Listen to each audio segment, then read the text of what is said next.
эфире рубрика «Чрезвычайные происшествия». В студии работает Александр Хавренко. Здравствуйте. В Якутии сотрудниками уголовного розыска пресечены незаконные действия троих мошенников, орудовавших через сайты объявлений. За хищение около 120 тысяч рублей задержана 27-летняя жительница Якутска. Женщина активно мониторила сайты объявлений, находила желающих арендовать жилье и обманывала их. На данном этапе установлено двое потерпевших, которые пострадали от ее действий. Также задержан 34-летний мужчина, который откликнулся на объявление о найме рабочего по ремонту помещения. Как только жительница Якутска перевела ремонтнику деньги, он тут же пропал.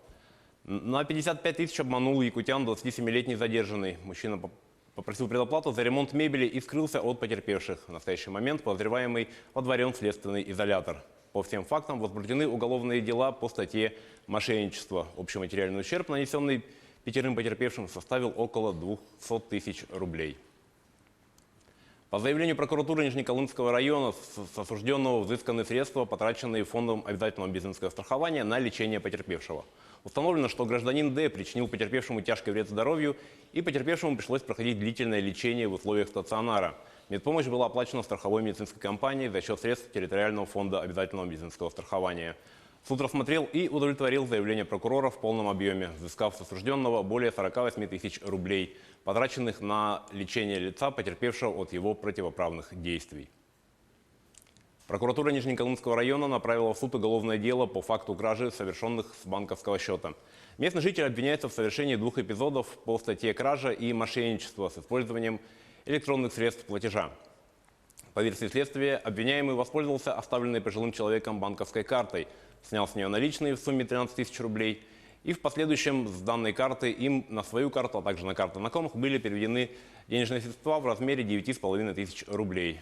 Также при помощи карты подозреваемый совершал покупки на сумму свыше 3 тысяч рублей. Всего обвиняемым с банковской карты потерпевшего похитил 25 тысяч рублей. Утром 6 ноября на 5-м километре Хатаньярского шоссе загорелось здание, где располагается автосервис, магазин по продаже автотоваров, запчастей и бар-магазин. Крупный пожар сняли на видео очевидцы. По словам очевидцев, пожар возник в баре. По предварительным данным, при пожаре никто не пострадал. Виновник и ущерб устанавливается. Страшные лесные пожары в Калифорнии усиливаются год за годом. Прямое следствие глобального потепления, утверждают климатологи. Подробности рассказывает Елена Островская. Стоит ли винить глобальное потепление в усилении ежегодных природных пожаров в Калифорнии? На этот вопрос ученый-климатолог Арадна Трипати отвечает однозначно «да».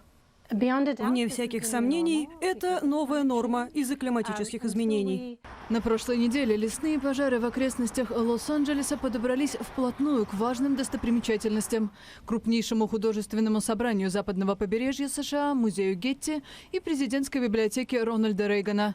Ветер так быстро разносил огонь, что метеорологи вынуждены были вводить новые уровни опасности. Пока мы не примем решительные меры для перехода на чистую энергию, пока мы не трансформируем наши энергосети в более локальные или даже совсем в микросети, очевидно, что мы будем сталкиваться с новыми возгораниями. По словам климатолога, выбросы от ископаемого топлива приводят к потеплению климата, увеличению скорости испарения и, как следствие, к иссушению почвы. Это создает повышенную угрозу возгорания, а устаревшие электросети довершают процесс. Прошлогодний пожар Кэмп, самый разрушительный в истории Калифорнии, стер с лица земли город Парадайз и привел к гибели 85 человек. Его причиной стало оборудование энергетической компании Pacific Gas and Electric. Вспыхнувший на минувшей неделе пожар Гетти, по данным следователей, был вызван падением ветки на провода из-за сильного ветра. Президент Дональд Трамп возложил ответственность за ситуацию в Калифорнии на губернатора штата Гэвина Ньюсома и пригрозил урезать федеральную помощь. Арадна Трипати назвала эту перепалку политическим футболом. Это может иметь прямые последствия для жизни людей. Мы видели, как сгорел целый город, и многие погибли. Это ведь можно было предотвратить, верно? Трипати возлагает большие надежды на молодежное климатическое движение, одним из символов которого является шведская школьница Грета Тунберг. Климатолог считает, что у юных активистов больше воли и решительности, чем у опытных политиков.